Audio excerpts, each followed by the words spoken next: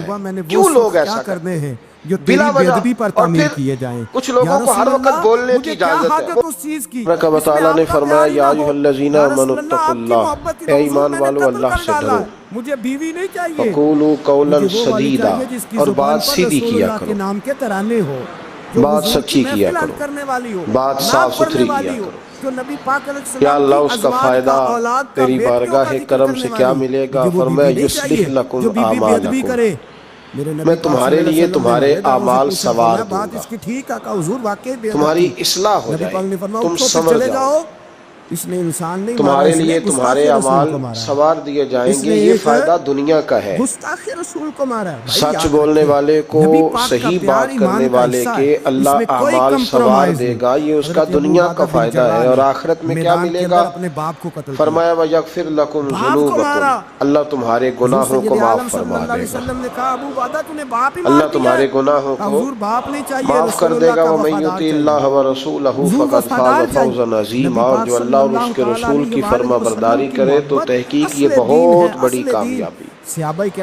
سچ بولنا, سیدھی بات کرنا, ہر چیز سے بڑھ کر اپنے الفاظ اور اپنی گفتگو کو ہمیشہ صاف ستھرا رکھنا, یہ اللہ کی رضا بھی ہے اور میرے نبی پاک علیہ السلام کی تربیت بھی ہے. خدمت میں پیش کر دی. اسلام سچا دین ہے, قرآن سچی کتاب ہے, ہم سچے نبی کے ماننے والے میرا باپ صلی اللہ علیہ وسلم. ہمارے محبوب نے ہمیں سچ کا حکم دیا. ہماری طرف فرمایا سچ بولو گے نا یصلح لکم اعمالکم, تو اللہ فرماتے ہیں میں تمہارے اعمال کو سوار دوں. سچائیاں انسان کو مضبوط کرتی ہیں, جھوٹ انسان کو کمزور کر دیتا ہے, اعصابی طور پر بھی, اخلاقی طور پر بھی, سماجی طور پر بھی. انسان کے رشتے بھی ٹوٹتے ہیں جھوٹ بولنے سے. سچائی انسان کی ذاتی ضرورت بھی ہے, معاشی ضرورت بھی ہے, اور اجتماعی ضرورت بھی. اسلام میں کچھ چیزوں کی گنجائش ہے, اس پہلو کو آپ نے توجہ سے سننا ہے. کچھ لوگ یہ حکم دیا گیا ہے کہ سچ بولو تو ذرا حکمت کے ساتھ بولنے لگے. دنیا میں سب سے سچا پیغام دین کی دعوت دینا ہے. اس کے لیے حکم دیا ادعو الی سبیل ربک بالحکمہ, دین کی دعوت دو تو دانائی کے ساتھ دو, حکمت کے ساتھ. یہ کہا گیا ہے کہ سچ بولو تو ذرا حکمت کے ساتھ بولو, دانائی کے ساتھ بولو. تمہیں خبر نہیں تم کہاں میری بات کی سمجھ آ رہی ہے آپ؟ اس پہلو کو پہلے پیش نظر رکھیں کہ سچ. لوگ کہتے ہیں کہ میری جی طبیعت ہے جی سچی بات کرنے کی. کون سی بات سچی جس میں جھگڑا ذرا جلدی ہو جائے؟ تو یہ کوئی سچ نہیں ہے. سچ حکمت کے ساتھ آپ بیان کریں گے, سچ پہ آپ کھڑے ہوں گے, آپ سچائی کی جب بات کریں گے تو دانائی کے ساتھ کریں گے.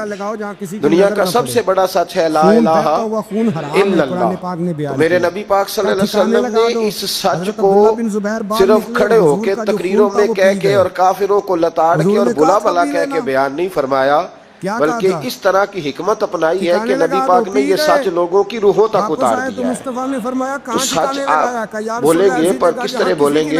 حکمت کے ساتھ, دانائی کے ساتھ. لیکن جہاں ڈٹنے کی بات آئے گی کہ اب حکمت کا لوگ ناجائز فائدہ اٹھائیں گے, وہاں اللہ حکم دیتا ہے کہ ان الذین قالوا ربنا اللہ ثم استقاموا. ڈٹنے کی بات ہے تو پھر تو اللہ کا نام لے کے ڈٹ جا. لیکن عام جب آپ سچ آگے بیان کریں گے تو اس کو بڑی حکمت کے ساتھ, دانائی کے ساتھ. کچھ جگہوں پہ خلاف واقعہ بات کرنے کی اجازت ہے. نبی پاک صلی اللہ علیہ وسلم نے فرمایا کہ کو جوڑنے کے لیے تو ایسی بات کر لے تجھے اس کی اجازت ہے. جوڑنے کے لیے تجھے خلاف واقعہ بات کرنے کی مطلب اس کی دلیل یہ ہے کہ دو بھائی آپس میں ناراض ہیں تو کسی کی ذمہ صلح کرانا لگا تو بڑے کے پاس گیا تو بڑے نے کہا کہ چھوڑ تجھے پتہ ہی نہیں چھوٹے نے ظلم کتنے کی. جب آدمی غصے میں ہوتا ہے تو وہ کوتاہیاں بیان کرتا ہے. اب اس کو یہ کہا گیا کہ یہ نہ کہے کہ وہ تو کہہ رہا تھا کہ بڑا ظالم ہے چھوٹا بھائی، بلکہ وہ کہے یار ساری باتیں اپنی جگہ پہ رہی پر وہ کہہ رہا تھا آخر میرا بھائی ہے، میرا بھائی کے بغیر گزارا تو نہیں نا. تو وہ خلاف واقعہ بات کرے. چھوٹے کے پاس آیا اور آ کے کہا کہ بڑے سے میں ہو کے آیا ہوں. تو اس نے کہا تمہیں پتہ ہی نہیں، بڑا تو بڑی دیر سے کھا رہا ہے، کھا ہی سارا بڑا گیا. تب یہ بات چھوٹے کو آ کے بتانے کی ضرورت ہے. تو ایسی بات کر جو بظاہر خلاف واقعہ ہو لیکن لوگوں کو جوڑ دے. جوڑنے کے لیے خلاف واقعہ بات کرنے کی اجازت تھی. اب لوگ توڑنے کے لیے خلاف واقعہ بات کرتے ہیں. چاہیے تھا کہ جوڑتے کہتے ہیں تیرا بھائی ہے میں تو بات نہیں کرنا چاہتا پر ہے پورا ظالم. تو کیا کرے بھائی، تیرا بھائی ہے، اب رشتے بدلتے نہیں. تو میں نے کہا جناب نے بڑا اچھا کردار ادا کیا ہے، آ گئی ہے سمجھ آپ کیا کہنا چاہ رہے ہیں. تو لوگ توڑنے کے لیے کردار ادا کرتے ہیں.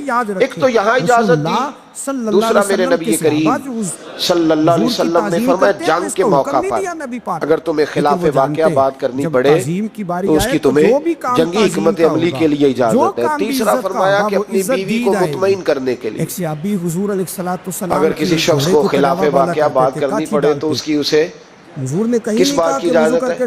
غسل کر کے ڈالنا کہیں نہیں کہا. چلے مسکرائیں نا آپ ویسے ہی بتا دیں، وہ ذرا سنجیدہ اس مسئلے اس میں ہنسنے کی کیا ضرورت ہے، یہ کوئی ہنسنے والی بات تھوڑی ہے.